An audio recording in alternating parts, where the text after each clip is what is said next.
ఆనే ఇంకేం లేవు ఊరికే అని ఫోన్ అయితే తీస్తున్నావు.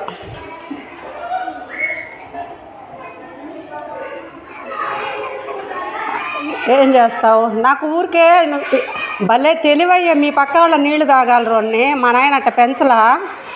ఏందో 7 చెప్పించుకొని గమ్ముగా అయిపోతే మిగతాది మీ మామ ఇస్తాడు నాకా? 7 చెప్పించుకొని అని గమ్ముగా అయిపోతే మిగతాది మీ మామ వచ్చి కడతాడా?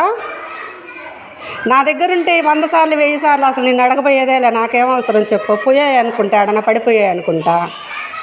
నా దగ్గర ఉండుంటే ఇన్ని అది కూడా మా నాయన ఒక 10,000 కష్టపడుతున్నాడని పిల్ల బంగారు పెట్టి ఇచ్చినాను నేను. ఆ రోజు కూడా పొలాలు నువ్వు కొనుక్కొని నువ్వు మీ చెల్లెళ్ళకి అమ్ముకొని లాభమే కదా. నువ్వు 1,00,000కి కూడా కొనలా. ఇప్పుడు మంచి రేటే కదా అయ్యే. మా పిల్లకాయలు అడుగుతున్నారు, ఏమ్మా ఒక కమ్మలు ఉండి లేదు మా అని. ఒక జత కమ్మలు ఉండకుండా కూడా పెట్టినావు కదమ్మా అని అడుగుతారు పిల్లకాయలు.